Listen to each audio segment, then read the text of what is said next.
The bucket slipped from her trembling fingers, and before the water even finished soaking into the dry earth, his hand connected with her face hard enough to send her sprawling into the dust. Sarah Thornton tasted blood in her mouth as she lay there in the scorching New Mexico sun, the sound of his boots approaching making her entire body tense with fear. It was August of 1878, and the heat in Los Lunas seemed to mirror the burning rage that always lived just beneath her husband Marcus Thornton's surface, waiting for any excuse to explode. She had been married to Marcus for 2 years, though it felt like a lifetime of walking on eggshells and flinching at sudden movements. Her parents had arranged the marriage when she was 18, believing Marcus to be a successful ranch hand with good prospects. They had no idea about the monster that lurked beneath his charming exterior, the man who saved his cruelty for when no one else was watching. Now, at 20 years old, Sarah felt ancient, worn down by constant fear and the desperate hope that maybe tomorrow would be different. "You worthless piece of trash," Marcus snarled, grabbing her by her dark hair and yanking her to her feet. "That was our drinking water for the day. What am I supposed to do now?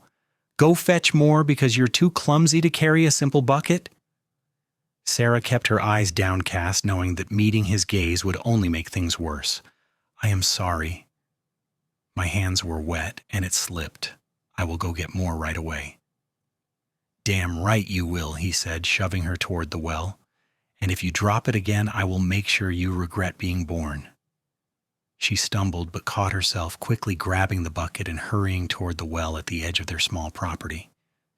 Their house sat on the outskirts of Los Lunas, a modest structure that Marcus had inherited from a distant relative. He worked odd jobs around town, mostly breaking horses and doing ranch work for the larger spreads, but his temper had cost him more than one position. Sarah had learned early on that his failures were always somehow her fault, just like everything else that went wrong in his life. The well was located near the property line they shared with the neighboring ranch, a sprawling operation that belonged to the Turner family. Sarah had seen the ranch hands coming and going, but kept to herself, too afraid that any perceived friendliness would set Marcus off. As she lowered the bucket into the well, she heard the sound of approaching hoofbeats and tensed, hoping whoever it was would simply pass by without noticing her. "Afternoon, madam," came a deep voice, and Sarah turned to see a tall cowboy astride a beautiful chestnut mare. He was perhaps 24 or 25, with sandy blonde hair and kind blue eyes that seemed to take in everything at once. He wore the typical gear of a working cowboy, his hat pushed back slightly on his head, and there was something about the easy confidence in his posture that spoke of a man comfortable in his own skin. "Good afternoon," Sarah replied quietly, keeping her face turned away so he would not see the rapidly forming bruise on her cheek. "Name is Garrett Turner," he said, tipping his hat slightly. "I work for my family's ranch, the one next door. Just wanted to introduce myself, seeing as we are neighbors and all." "Sarah," she said simply, not offering her last name, and hoping he would take the hint and move along. The last thing she needed was for Marcus to look out and see her talking to another man. That would earn her far worse than a slap, but Garrett did not immediately ride on. Instead, he dismounted, and Sarah felt panic rising in her chest. "You hurt yourself, madam? You are favoring your left side." "I am fine," she said quickly, finally looking up at him and immediately regretting it. She saw his eyes widen slightly as he took in the bruise blooming across her cheekbone and the split in her lower lip. His jaw tightened, and something dangerous flashed in those blue eyes before he carefully schooled his expression. "That looks like a nasty fall," he said evenly, though Sarah could hear the tension in his voice. "You should probably put some cold water on that." "I will. Thank you for your concern."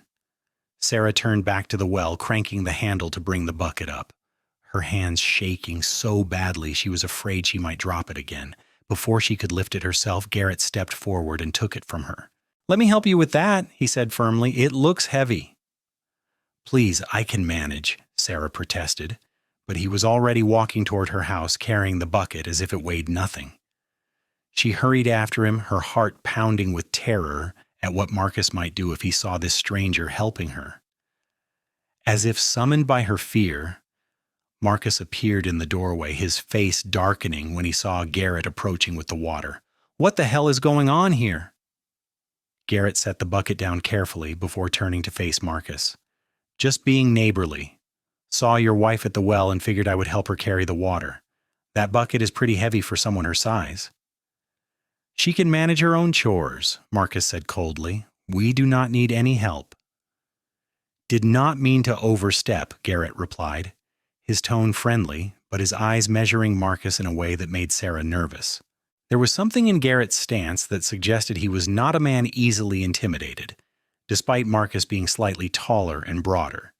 "Just trying to be decent." Marcus grunted something that might have been acceptance or dismissal, and Garrett touched his hat brim again.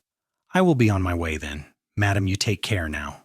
His eyes met Sarah's for just a moment, and there was a message there she could not quite read. Then he swung back into his saddle and rode off toward the Turner ranch. As soon as Garrett was out of earshot, Marcus rounded on Sarah. "What did you say to him?" "Nothing, I swear. I barely spoke 2 words. He just appeared and insisted on helping with the bucket."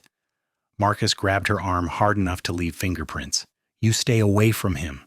I see you making eyes at any man and I will kill you both. You understand me?" "Yes," Sarah whispered. "I understand." He shoved her toward the house. "Get inside and make dinner, and do not burn it like you did last time." Sarah retreated into the relative safety of their kitchen, her whole body trembling. She touched the bruise on her face gingerly, wincing at the pain. As she began preparing the evening meal with ingredients she had carefully rationed, she found her thoughts drifting to Garrett Turner.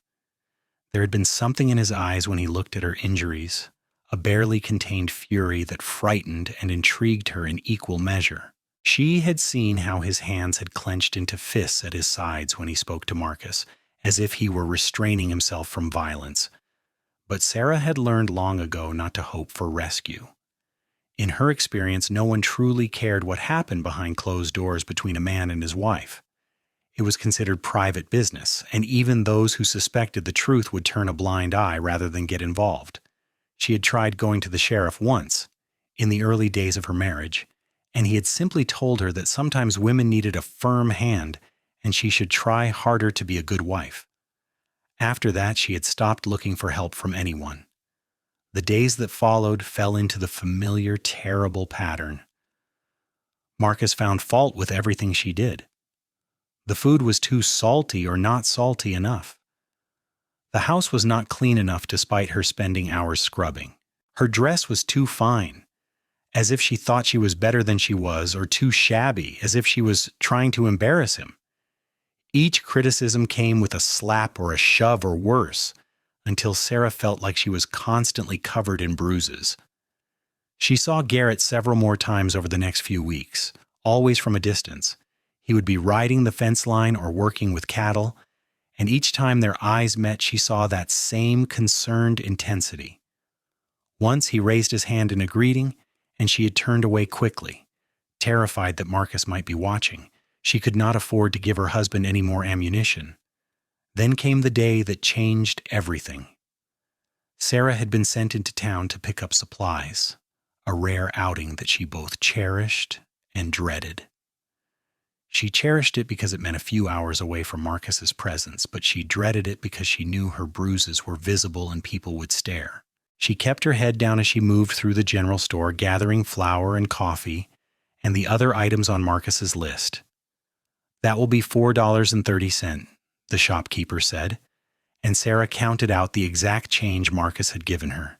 She was about to leave when she realized she had forgotten the salt. Her blood ran cold. Marcus had been very specific about the salt.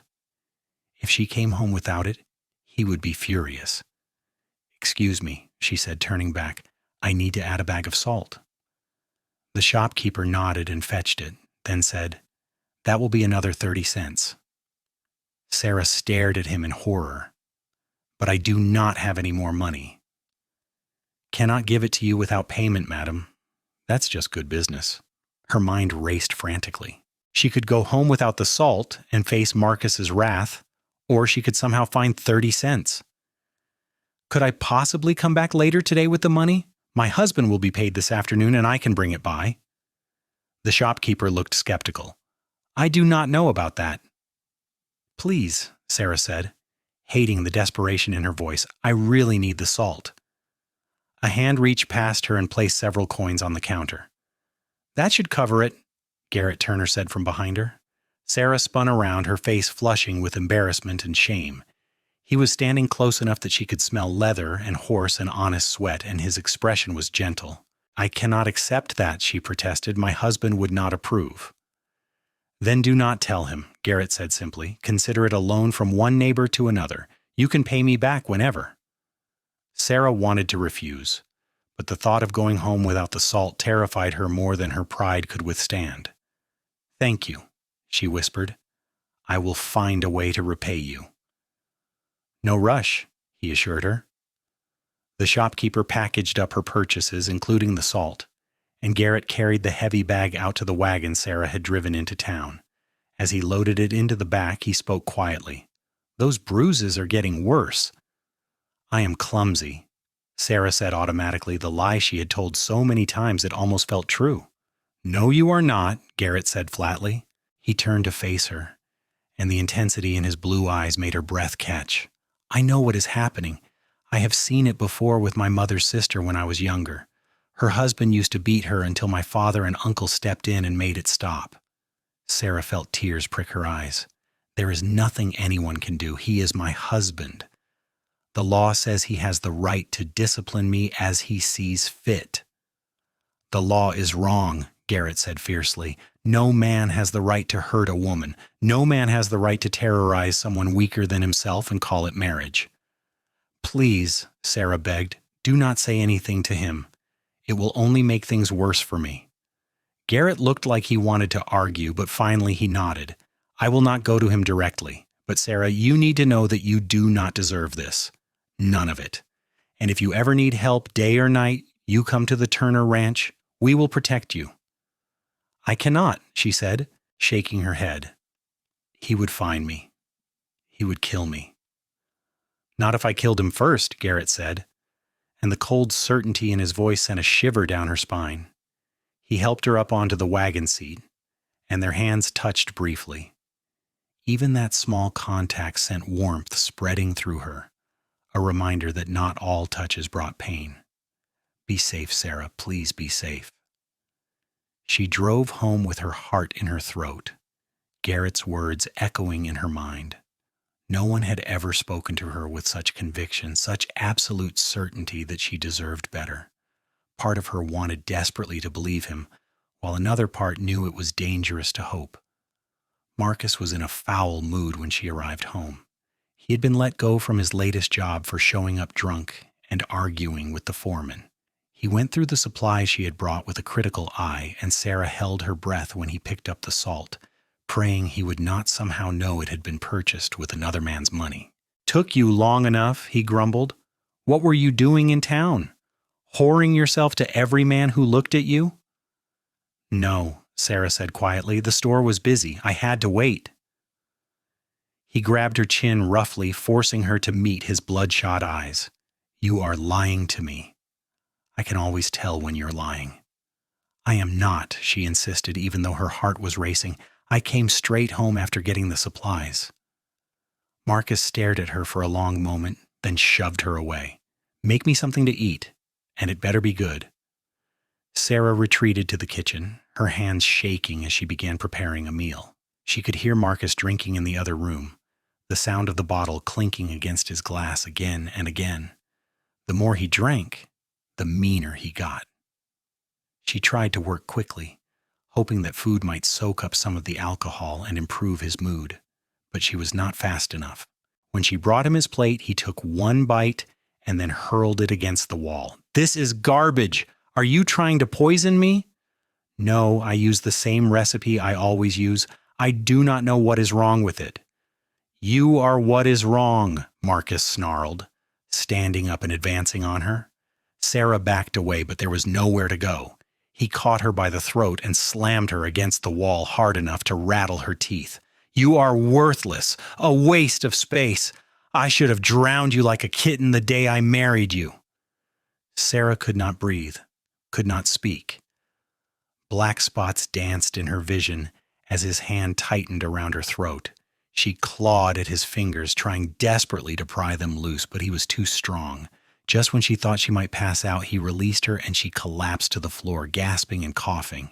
"Clean up this mess," Marcus ordered, "and sleep on the floor tonight. You do not deserve a bed."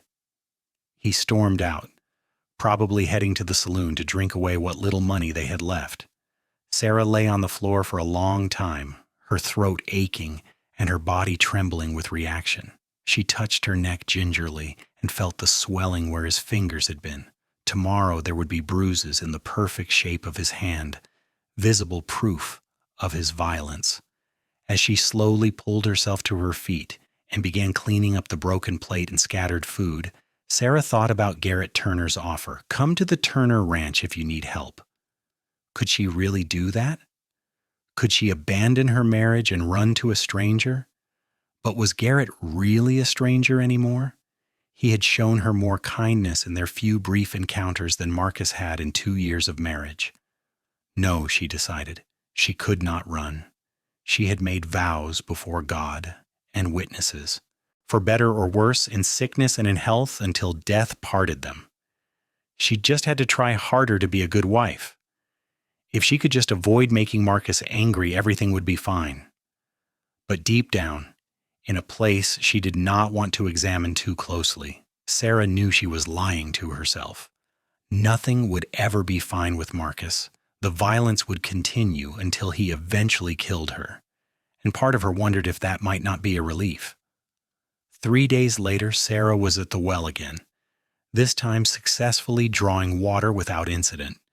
Her throat was still sore, and the bruises Marcus had left were a vivid purple-black against her pale skin.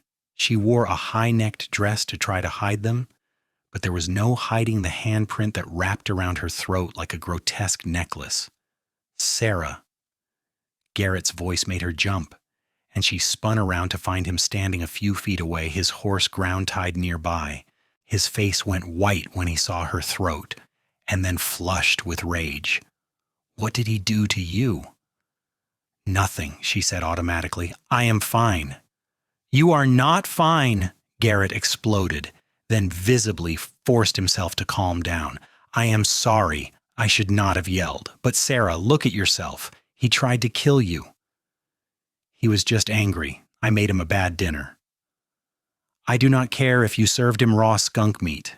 There is no excuse for this." Garrett moved closer, his hands clenching and unclenching at his sides as if he wanted to reach for her but was restraining himself. "Come with me. Right now. Pack whatever you can carry and come to my family's ranch. We will keep you safe." "I cannot," Sarah said, tears streaming down her face now. "He is my husband. I made vows." "Vows are not supposed to be a death sentence," Garrett said intensely. "Sarah, please. The next time he might actually kill you. I have been watching, waiting, hoping he would give me a reason to step in. I cannot stand by and watch this anymore." "Why do you even care?" Sarah asked desperately. "You do not know me. We have barely spoken." Garrett was quiet for a moment, and when he spoke, his voice was rough with emotion. "I care because the first time I saw you, even before I noticed the bruises, I thought you were the most beautiful woman I had ever seen. I care because every time I see you, I see someone strong and brave who is being broken by a coward. I care because when I close my eyes at night, all I can see is your face and the fear in your eyes. I care because I think I am falling in love with you, and I would rather die than stand by and let him hurt you again." Sarah stared at him, completely stunned. No one had ever spoken to her like that. No one had ever looked at her the way Garrett was looking at her now, with such raw honesty and fierce protectiveness. She opened her mouth to respond, but no words came out. "You do not have to love me back," Garrett continued. "Maybe you never will, and that is all right, but please, please let me help you. Let me make sure he never lays a hand on you again."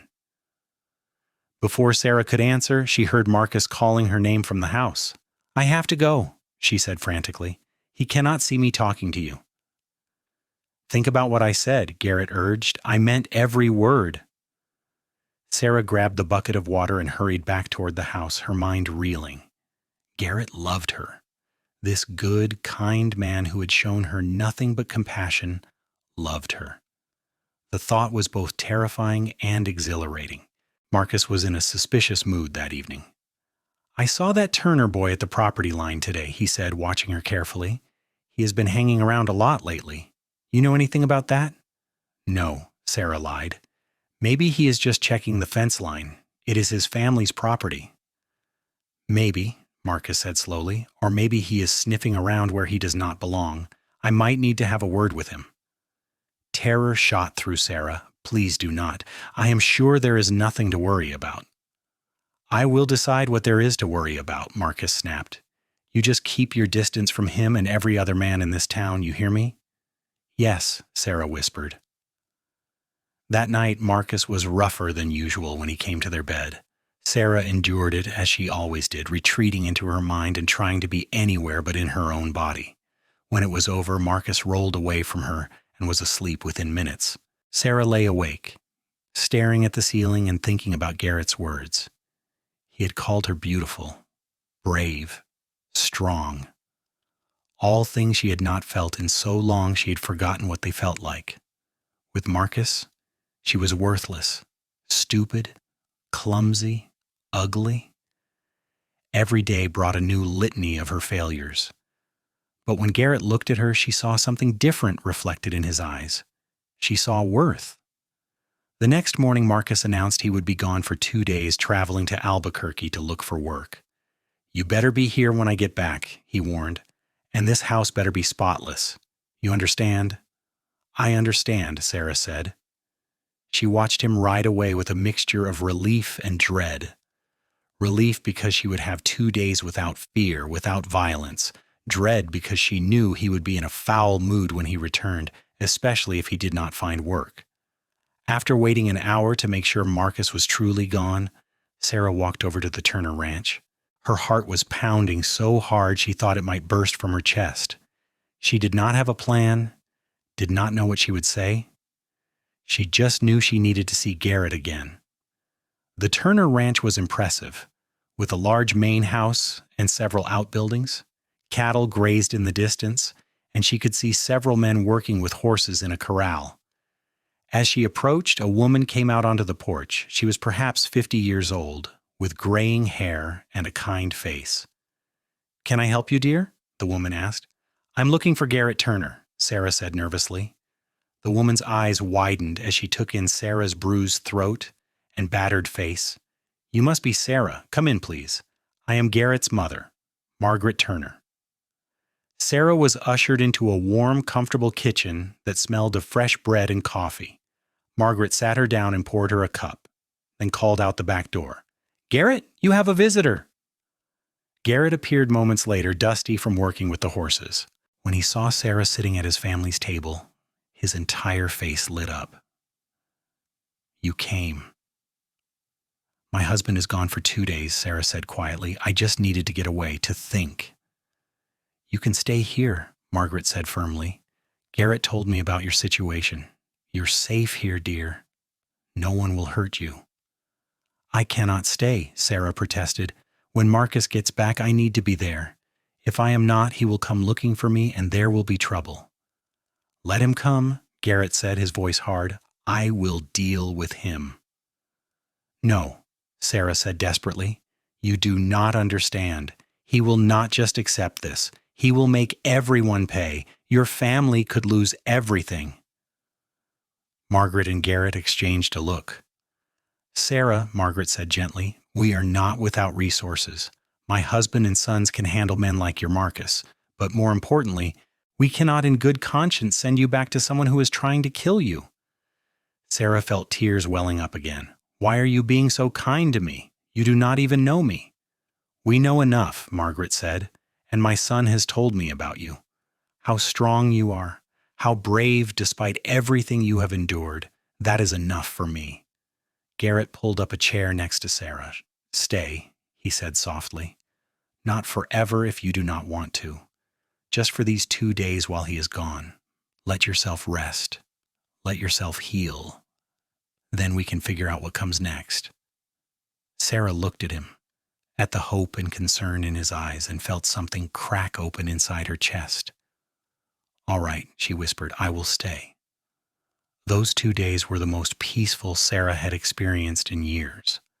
Margaret treated her like a daughter, feeding her good food and listening to her story without judgment.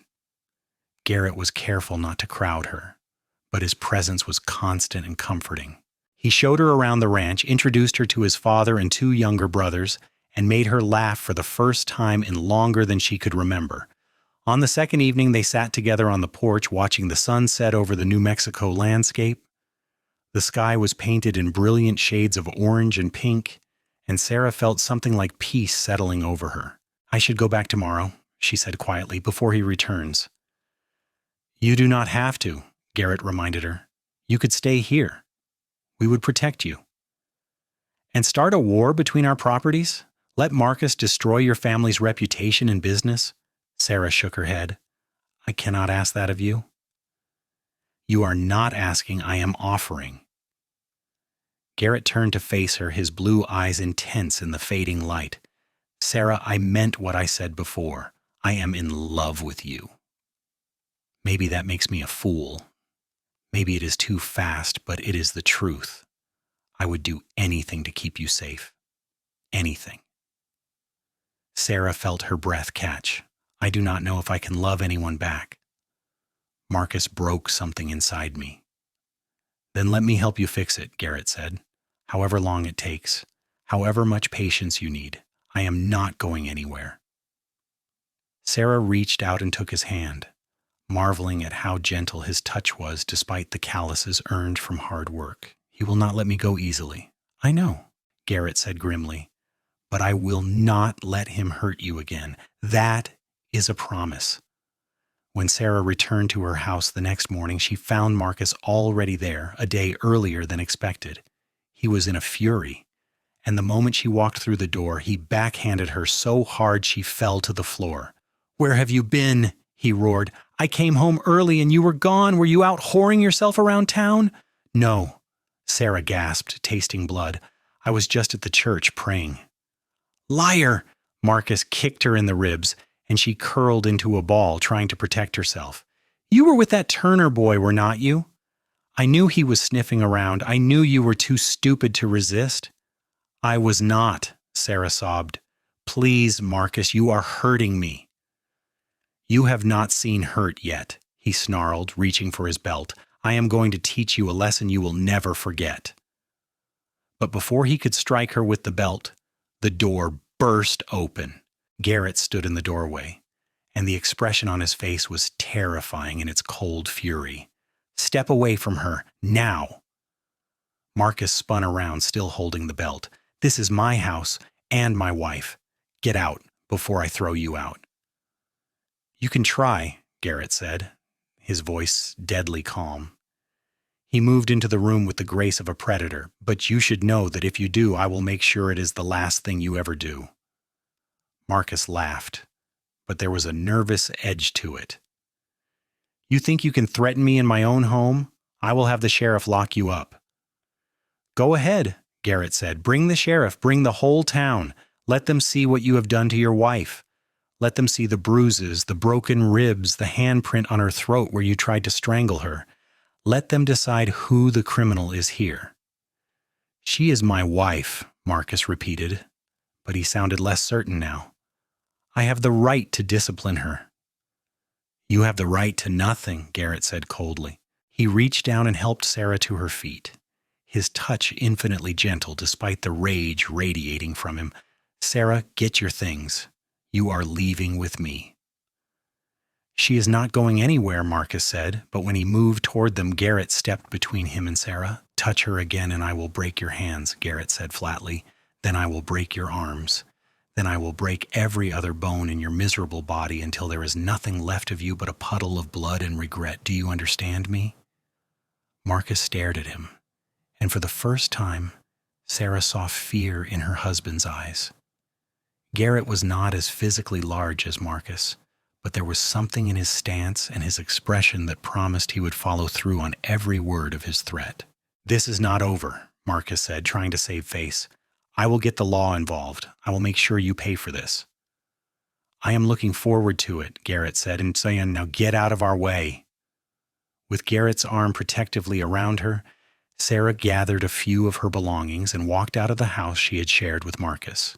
She did not look back. The next few days were chaotic. Marcus did indeed go to the sheriff, claiming Garrett had assaulted him and stolen his wife. But when the sheriff came to the Turner ranch and saw the extent of Sarah's injuries, when Garrett Turner and several of her workers testified to seeing Sarah's bruises over the past months, when even the shopkeeper in town admitted he had noticed Sarah seemed frightened and hurt, the case quickly fell apart. The sheriff pulled Garrett aside privately. "I cannot say I approve of you taking another man's wife," he said, "but I also cannot ignore what he did to her. If she is willing to testify against him, I can see about getting her marriage annulled on grounds of cruelty." "She will testify," Garrett said firmly, and Sarah did. She stood in front of the judge and recounted every beating, every cruel word, every time she had feared for her life. It was humiliating and painful, but with Garrett holding her hand and Margaret sitting behind her for support, she found the courage to speak her truth. The judge granted the annulment and issued an order forbidding Marcus from coming within 100 yards of Sarah. Marcus left Los Lunas shortly after, his reputation in tatters, and Sarah heard later that he had moved to Texas and gotten himself shot in a bar fight. She felt nothing when she heard the news, not relief or satisfaction or sadness, just numbness. With the annulment final, Sarah found herself in a strange position. She was free for the first time in her adult life, but she also had nowhere to go and no way to support herself. The Turners invited her to stay at their ranch as long as she needed, and Sarah gratefully accepted. She took on work around the ranch to earn her keep, helping Margaret with cooking and cleaning, tending the kitchen garden, and learning to handle some of the ranch accounts. She was good with numbers and organization, and soon she had streamlined several of their business processes. The Turner family treated her with respect and kindness, and slowly the constant fear she had lived with began to fade. Garrett was patient with her, just as he had promised. He did not push for more than she was ready to give. Some days they would ride out together across the ranch, Sarah learning to handle a horse with confidence. Other days they would sit on the porch and talk for hours about everything and nothing. Garrett told her about his dreams for expanding the ranch, about his love of the land and the work. Sarah found herself opening up about her childhood before Marcus, about the parents she had lost to illness shortly after her marriage, about the person she had been before fear consumed her. Months passed, and Sarah began to rediscover parts of herself she had thought were lost forever. She laughed more easily. She moved without flinching. She began to sleep through the night without nightmares. And gradually she found herself falling in love with Garrett Turner. It was not the desperate, passionate love she had read about in books. It was quieter than that, built on trust and respect and genuine caring. It was the way her heart lifted when she saw him riding in from a long day's work. It was the gentleness in his touch when he helped her down from a horse. It was the way he listened when she spoke as if her words were the most important thing in the world. It was the safety she felt in his presence, the certainty that he would never hurt her. One evening in late spring of 1879, nearly 9 months after she had left Marcus, Garrett asked her to take a walk with him. They wandered away from the main house, following a path that led to a small creek that ran through the property. The cottonwood trees were leafing out, and the air was sweet with the scent of desert wildflowers. "I have been thinking," Garrett said, taking her hand as they walked, "about the future, about what I want my life to look like." "And what do you want?" Sarah asked, her heart beginning to beat faster. Garrett stopped and turned to face her, his blue eyes serious. "I want you," he said simply. "I want to wake up next to you every morning and fall asleep beside you every night. I want to build a life with you, a real partnership where we support each other and face whatever comes together. I want to have children with you someday, if you want that too. I want to grow old, knowing that I spent my life with the woman I love." He reached into his pocket and pulled out a simple gold ring. "Sarah Thornton, will you marry me?" Sarah looked at him, this good man who had saved her life in every way that mattered, and felt tears streaming down her face. But these were happy tears, tears of joy and hope, and the overwhelming knowledge that she was loved. "Yes," she whispered, "yes, I will marry you." Garrett slipped the ring onto her finger and then pulled her into his arms, kissing her with a tenderness that made her soul ache. When they finally pulled apart, both of them were smiling. "I promise I will spend every day making you happy," Garrett said. "I promise I will never give you reason to fear me. I promise I will love you and cherish you and treat you the way you deserve to be treated." "I know," Sarah said, cupping his face in her hands. "I trust you, Garrett. I love you." They were married in June of 1879 in a simple ceremony at the church in Los Lunas. Margaret cried happy tears, and Garrett's father and brothers stood up as witnesses. Sarah wore a dress that Margaret had helped her make, pale blue with delicate embroidery, and she carried wildflowers from the ranch. As she said her vows to Garrett, promising to love and honor him, she meant every word with her whole heart. The first year of their marriage was an adjustment, but a joyful one. Garrett's parents had built a small house on the ranch property for them, giving them privacy while keeping them close to family. Sarah reveled in the simple pleasure of running her own household without fear, of making decisions without worrying they would result in punishment. She and Garrett fell into an easy rhythm of partnership. He consulted her on ranch decisions, valuing her sharp mind and good judgment. She supported his work and took pride in helping build something lasting. Their physical relationship was a revelation for Sarah. After years of enduring Marcus's rough and selfish demands, being with Garrett was an entirely different experience. He was patient and gentle, always making sure she was comfortable, always putting her pleasure before his own. He taught her that intimacy could be beautiful and loving, that her body was something to be celebrated rather than used.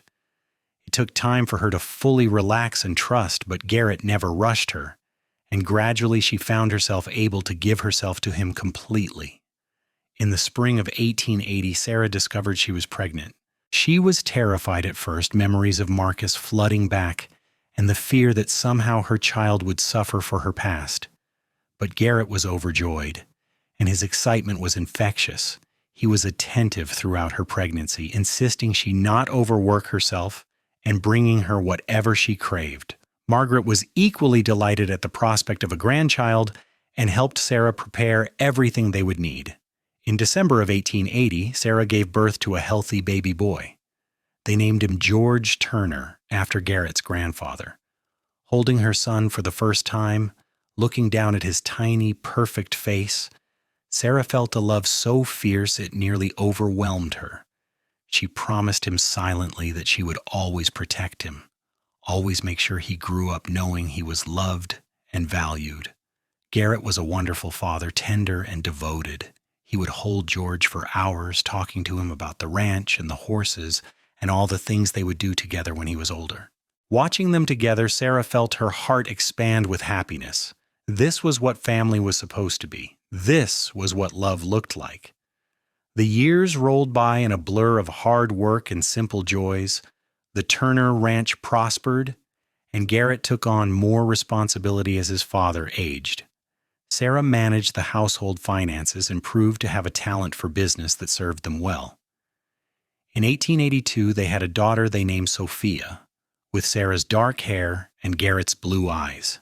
2 years after that came another son, William, who had a mischievous streak and kept them all on their toes. Sarah sometimes thought about her past, about the woman she had been when Garrett first saw her at the well. That frightened, broken girl seemed like a stranger now. She had grown into her strength, had learned that she was capable of far more than she had ever imagined. The scars were still there, both physical and emotional, but they no longer defined her.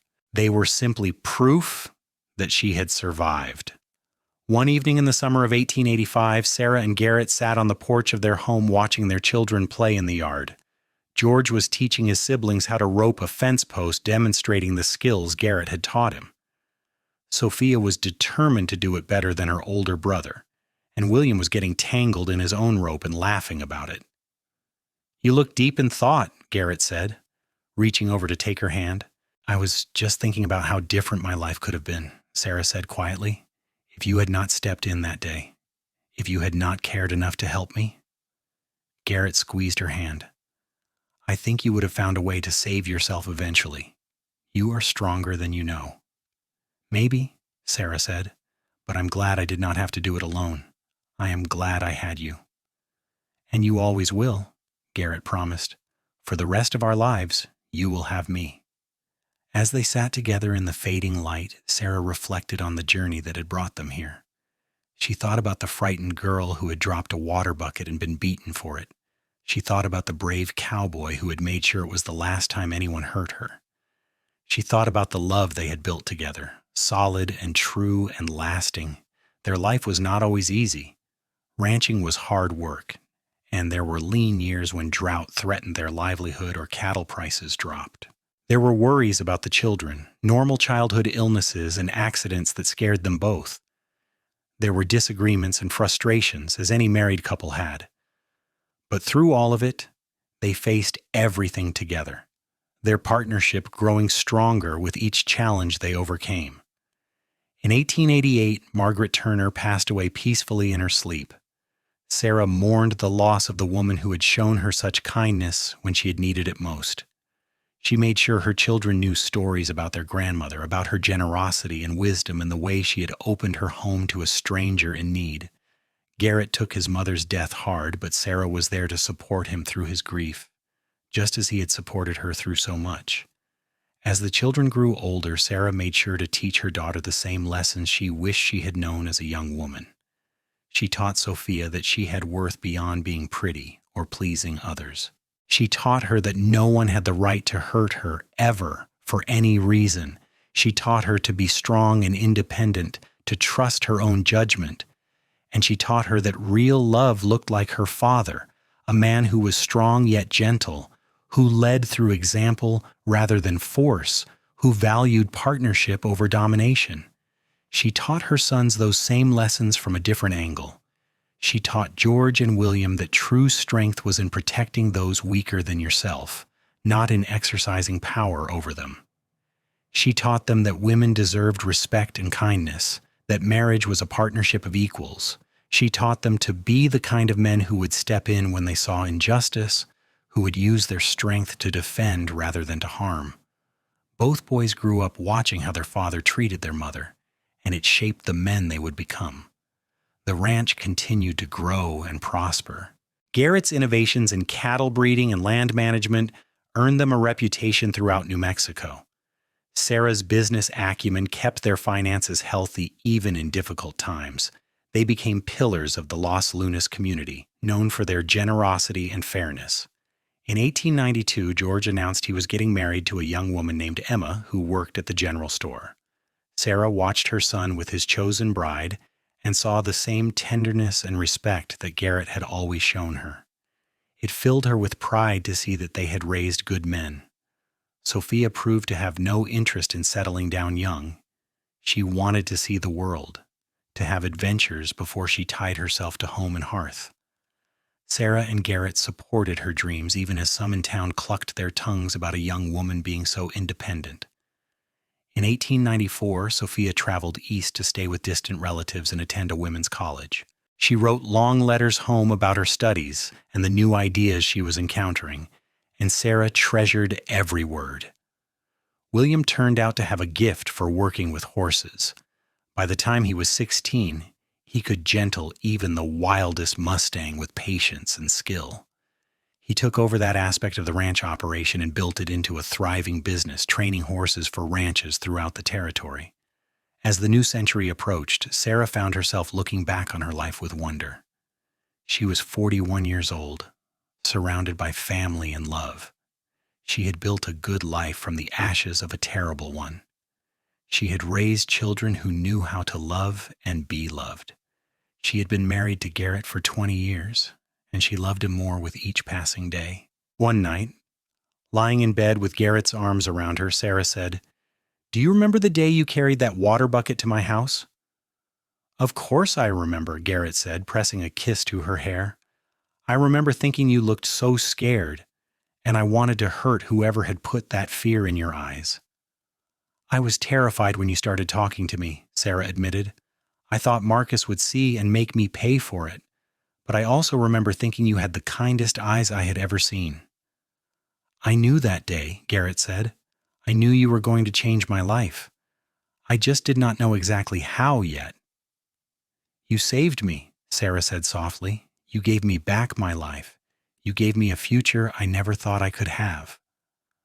"No," Garrett corrected gently. "We saved each other. You gave me purpose, Sarah. You gave me a reason to be the best man I could be. You gave me love and partnership and a family. Everything good in my life comes from you." Sarah turned in his arms to face him. Even after 20 years, the sight of his face still made her heart skip a beat. There were lines around his eyes now, silver threads in his blonde hair, but he was still the most beautiful person she had ever known. "I love you, Garrett Turner." "I love you too, Sarah Turner. Today, tomorrow, and every day after that until they put me in the ground, and probably even after that." They kissed in the darkness of their bedroom, two people who had found each other against all odds and built something lasting and true. Outside, the New Mexico night was full of stars, and somewhere in the house their children slept safely. The ranch lands stretched out around them, solid and enduring. Everything they had worked for, everything they had built together, was right here. In 1896, Sophia returned home from the East with a degree and a fiancé, a young lawyer named Daniel, who treated her with the utmost respect. Sarah and Garrett welcomed him into the family and watched with joy as their daughter married for love. George and Emma had given them 3 grandchildren by then, and watching Garrett with his grandchildren was one of Sarah's greatest pleasures. He was patient and playful with them, teaching them about the land and the animals with the same care he had shown their parents. As 1900 dawned, bringing with it a new century, the Turner family gathered at the ranch to celebrate. All 3 of Sarah and Garrett's children were there with their families. Garrett's father, now in his 80s, sat in the place of honor, beaming at the legacy he had helped build. Friends and neighbors from throughout Los Lunas came to join the celebration. Sarah stood on the porch of the main house, looking out at the crowd of people laughing and talking and celebrating together. She thought about the frightened young woman she had been 22 years ago, beaten for dropping a water bucket, certain she would never escape her nightmare. That woman could never have imagined this life, this joy, this abundance of love. Garrett appeared at her side, sliding his arm around her waist in the familiar, comfortable way of long-married couples. "Happy New Century, my love." "Happy New Century," Sarah replied, leaning into his embrace. "What do you think the next 100 years will bring?" "Who knows," Garrett said. "But whatever comes, we will face it together, just like we always have." Sarah looked up at him and smiled. "Just like we always have," she agreed. As the party continued around them and the stars came out over the New Mexico sky, Sarah reflected on the incredible journey her life had taken. She had been broken and remade. She had known the depths of cruelty and the heights of love. She had learned that strength came not from enduring pain, but from refusing to let it define you. She had learned that real love was not about possession or control, but about partnership and respect. Most importantly, she had learned that she was worthy of love, worthy of kindness, worthy of a life free from fear. That knowledge had come from Garrett, from his unwavering belief in her even when she could not believe in herself. He had shown her what love should look like, and in doing so, he had saved her life in every way that mattered. The years continued to pass, each one bringing its own joys and challenges. Sarah and Garrett grew older together, their love deepening with time rather than fading. They watched their children raise families of their own, passing on the values of kindness and respect to the next generation. They worked the ranch side by side, partners in every sense of the word. In 1905, Garrett's father passed away at the age of 87, having lived to see his family prosper and grow. The funeral brought together people from all over New Mexico, testament to the respect the Turner family had earned over the decades. Garrett inherited full ownership of the ranch, though in practice he and Sarah had been running it together for years. As they entered their 50s, both Sarah and Garrett began to slow down a bit, letting the younger generation take on more of the physical labor of ranching. But they remained active and engaged, their wisdom and experience invaluable to the operation. Sarah particularly enjoyed working with her daughter-in-law Emma, teaching her the business side of ranching and finding in her a sharp mind and eager student. On their 25th wedding anniversary in 1904, Garrett surprised Sarah with a trip to Santa Fe. It was the first time they had left the ranch for more than a day or two since their marriage, and Sarah was nervous but excited. They stayed in a nice hotel and ate in restaurants and walked through the historic plaza hand in hand like young lovers. "Thank you," Sarah said as they watched the sunset from their hotel balcony. "For all of this, for everything." "Thank you for saying yes when I asked you to marry me," Garrett replied. "Thank you for taking a chance on me. Thank you for building this life with me." "It was the easiest decision I ever made," Sarah said honestly. "You made me feel safe. You made me feel loved. You made me feel like I mattered." "You do matter," Garrett said fiercely. "You matter more than anything in this world. You are my heart, Sarah. You always have been." They spent 3 wonderful days in Santa Fe before returning home to the ranch, both of them glad to be back in their familiar surroundings. As beautiful as the city was, home was where their hearts truly belonged. The years of 1906 and 1907 brought drought to New Mexico, testing the ranch's resources. But Sarah's careful financial planning and Garrett's innovative approaches to water management saw them through when many other ranches failed. They helped their neighbors where they could, extending credit and sharing resources, building goodwill throughout the community. In 1908, William married a rancher's daughter named Catherine, and they built a house on the far side of the property. With all 3 children married and settled, Sarah and Garrett found themselves with more time to enjoy each other's company. They took long rides across the ranch lands talking about their memories and their dreams for the future. They spent quiet evenings on their porch, watching the sun set over the landscape they both loved so much. George had taken over most of the day-to-day management of the cattle operation, proving to be just as capable as his father. Sophia and Daniel had settled in Los Lunas, where Daniel had a thriving law practice, and Sophia was active in various civic organizations. William's horse training business continued to grow and bring prestige to the Turner name. All 3 children were thriving, and Sarah and Garrett could take pride in knowing they had raised them well. As they entered their 60s, Sarah and Garrett became the respected elders of not just their family, but the entire Los Lunas community. People came to them for advice on everything from business matters to personal problems. Sarah particularly found herself counseling young women, sharing her story when she felt it might help someone see they did not have to endure abuse. She was always careful and discreet. But over the years, Sarah helped several women find the courage to leave dangerous situations. She worked with Daniel to understand the legal options available to women seeking protection from violent husbands.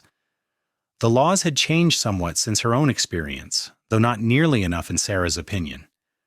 Still, she did what she could to make sure other women knew they had choices.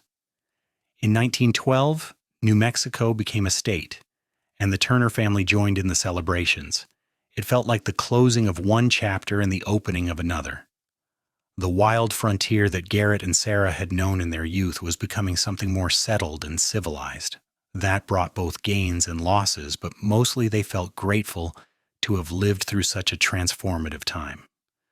Their grandchildren grew up hearing stories about the old days, about how their grandparents had built the ranch from nothing, about the hard work and determination it took to thrive in the harsh New Mexico landscape. Sarah made sure they also heard about the importance of treating people with kindness and respect, about standing up for what was right even when it was difficult. In 1915, George and Emma's oldest son, named Garrett after his grandfather, announced he wanted to go to agricultural college to learn the latest scientific approaches to ranching. Sarah and Garrett were thrilled and helped fund his education. They believed in moving forward, in learning and growing and adapting to change. As they approached their 70s, Sarah and Garrett's pace slowed further, but their love remained as strong as ever. They had been married for nearly 40 years, and every day was still a gift. They had built something remarkable together, not just in terms of property and wealth, but in terms of family and love and legacy. On quiet mornings, Sarah would wake up next to Garrett and marvel that this was her life, that the broken, terrified woman who had dropped a water bucket decades ago had become this person, confident and loved and surrounded by family, that she had been lucky enough to be saved by a man who truly understood what love meant. Garrett, for his part, never stopped being grateful that Sarah had taken a chance on him. He knew how much courage it had taken for her to trust again after what she had endured. He never took that trust for granted, and he worked every day to be worthy of it. In 1918, the World War that had been raging in Europe finally ended, and their grandchildren who had gone to fight returned home safely.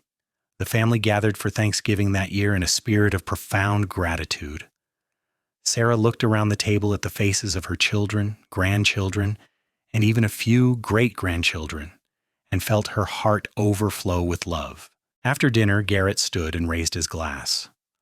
"I want to propose a toast," he said, his voice still strong despite his age, "to family, to love, to the bonds that hold us together through good times and bad, and most especially to my wife, Sarah, the strongest woman I have ever known and the love of my life. Everything good that you see around this table exists because of her." "To Sarah," everyone chorused, raising their glasses.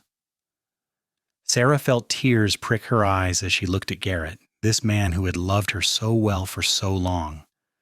Later that evening, when everyone had gone home and they were alone in their house, Sarah said, "That was a beautiful toast." "I meant every word," Garrett assured her. He took her hand and kissed her palm, a gesture he had done countless times over their decades together. "You know, I think back to that day when I first saw you at the well, and I thank God I had the courage to approach you. I thank God you had the courage to let me help. Everything wonderful in my life stems from that moment." "I think back to that day too," Sarah said, "and I remember how scared I was, but also how something in me recognized that you were different, that you were safe. My instincts had been so broken by Marcus that I did not trust them anymore, but somehow I knew I could trust you." "Your instincts were exactly right," Garrett said, "and I promised you that day that I would make sure he never hurt you again. I kept that promise." "You did more than that," Sarah said. "You taught me how to be whole again. You taught me that I was worthy of love. You gave me a family and a home and a future. You gave me everything." They sat together in the peaceful quiet of their home, two people who had weathered storms and celebrated triumphs and built a life that mattered. Outside, the New Mexico night was clear and full of stars, the same stars that had witnessed their first meeting decades ago. In 1920, Sarah and Garrett celebrated their 41st wedding anniversary surrounded by their enormous extended family. Sarah was 71 years old, her dark hair now completely silver, her face lined with years of sun and laughter. Garrett was 75, still tall and straight, though his movements were slower now. They danced together at the celebration, holding each other close as a fiddle played, and their family looked on with love. "How did we get to be so old?" Sarah joked as they swayed together. "By being lucky enough to survive this long, mirror," Garrett replied. "By taking care of each other, by building a life worth living." "I would not change a single thing," Sarah said. "Well, except maybe the parts where I was married to Marcus. Those I could have done without." "But if you had not gone through that, you might not have ended up with me," Garrett pointed out. "Everything that happened, as terrible as it was, led you to that well on that specific day when I happened to be riding by. Maybe that was fate." "Maybe it was," Sarah agreed. "Or maybe it was just good luck. Either way, I am grateful for every moment of our life together." As they grew older still, Sarah and Garrett spent more time simply enjoying each other's company. They would sit on their porch for hours, watching the ranch operations in the distance, commenting on their grandchildren and great-grandchildren, remembering the past and savoring the present. Their children made sure they were well cared for, but the two of them were still remarkably independent and sharp. In 1923, Los Lunas held a celebration honoring the Turner family's contributions to the community over the decades. The mayor gave a speech about how the Turners had helped build the town, had employed countless people over the years, had been generous with both their resources and their wisdom. Sarah and Garrett sat side by side in the place of honor, overwhelmed by the outpouring of affection and respect. "We just tried to do right by people," Garrett said humbly when it was his turn to speak. "We tried to treat folks fairly and help where we could. That is all any of us can do, really, try to leave the world a little better than we found it." Sarah thought about his words later. Had they left the world better? She thought about the women she had helped over the years, the ones who had found the courage to leave abusive situations because she had shared her story. She thought about her children and grandchildren, raised with values of kindness and respect. She thought about the ranch, which had provided good jobs and fair wages to so many families over the decades. Yes, she thought, they had done their part to make the world better. As 1925 dawned, Sarah and Garrett were 76 and 80 years old respectively. Both were slowing down considerably now, their bodies finally showing the wear of long, hard-working lives. But their minds remained sharp, and their love for each other never wavered. One spring morning, Garrett did not wake up. He had died peacefully in his sleep, his hand still holding Sarah's the way it had for so many nights. Sarah sat with him for a long time before calling their children, memorizing his beloved face one last time, saying goodbye to the man who had been her partner for 46 years. The funeral was the largest Los Lunas had ever seen. People came from across New Mexico to pay their respects to Garrett Turner, a man who had lived with integrity and kindness. Sarah accepted their condolences with grace, though inside she felt like part of her soul had been ripped away. "How do I go on without him?" she asked her daughter Sophia that night. "He has been my whole world for so long." "You go on because he would want you to," Sophia said gently. "You go on because you are strong. You go on because you have a family who loves you. And you go on knowing that what you two built together will last long after both of you are gone." Sarah did go on, though the grief was sometimes overwhelming. She moved into the main house with George and Emma, who refused to let her live alone. She spent her days with her grandchildren and great-grandchildren, passing on stories about Garrett and the life they had built together. She made sure they understood what kind of man he had been, how he had saved her and loved her and made everything possible. She lived for 3 more years after Garrett's death, years filled with family and memories. She never remarried, never even considered it. Garrett had been the love of her life, and she was content to carry that love with her until the end. In the fall of 1928, Sarah Turner died quietly in her sleep at the age of 79.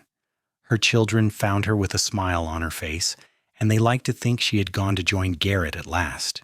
She was buried next to him on a hill overlooking the ranch they had built together, under the wide New Mexico sky they had both loved so much. The Turner Ranch continued to prosper for generations, run by their descendants who never forgot the story of how it had all begun. The story of a frightened young woman who had dropped a water bucket and a brave young cowboy who had made sure no one ever hurt her again. The story of love that had grown from courage and compassion, love that had created a legacy lasting far beyond a single lifetime. In Los Lunas, even decades later, people still spoke of Sarah and Garrett Turner with respect and affection. Their story became legend, a reminder that one person's courage to stand up for what was right could change everything, that love built on respect and kindness could weather any storm, that even in the harsh reality of the Wild West, there was room for heroes and happy endings. And so the story ended where it had begun, in the New Mexico territory they had both called home. But it was not really an ending at all. It was a legacy, a love story, a testament to the power of human kindness. Sarah and Garrett had found each other against all odds, had built something beautiful together, and had left the world better than they found it. Their love had created ripples that spread out through generations, touching countless lives in ways both large and small. It was, in every way that mattered, a perfect, happy ending.